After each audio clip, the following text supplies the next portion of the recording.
Gig వర్కర్లకు సామాజిక భద్రతా పథకం అట. గిగ్ వర్కర్లు అంటే ఈ స్విగ్గీలు, జొమాటోలు వీళ్ళు ఉన్నారు కదా, ఈ వర్కర్లకి ఒక సామాజిక భద్రత పథకాన్ని తీసుకొస్తుంది కేంద్రం. గిగ్ అండ్ ప్లాట్ఫామ్ కార్మికులకు సామాజిక భద్రత, ఇతర ప్రయోజనాలు కల్పించేందుకు కేంద్రం కసరత్తు చేస్తోంది.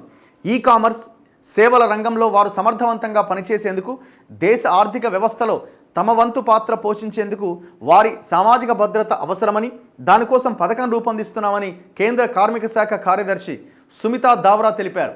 బుధవారం ఆమె భారత పరిశ్రమల సమాఖ్య ఆధ్వర్యంలో అంతర్జాతీయ ఆర్థిక విధాన వేదిక కార్యక్రమంలో మాట్లాడుతూ ఈ అంశాన్ని ప్రస్తావించారు. కొత్త కార్మిక చట్టం గిగ్ ప్లాట్ఫామ్ కార్మికులకు నిర్వచనం ఇవ్వడంతో పాటు వారికి సామాజిక భద్రత కల్పించాలని నిర్దేశించిందని చెప్పారు. అయితే గిగ్ అండ్ ప్లాట్ఫామ్ కార్మికులకు పెన్షన్, ఆరోగ్య బీమా సదుపాయాన్ని కల్పిస్తామని కేంద్ర కార్మిక శాఖ మంత్రి మన్సుఖ్ మాండవియా అక్టోబర్లో ప్రకటించారు. దేశంలో 2020-2021 నాటికి ఈ కార్మికులు 77 లక్షల మంది ఉన్నారని నీతి ఆయోగ్ అంచనా వేయగా 2029 నుంచి 2030 కల్లా వారి సంఖ్య 3 కోట్లు దాటుతుందని భావిస్తున్నారు.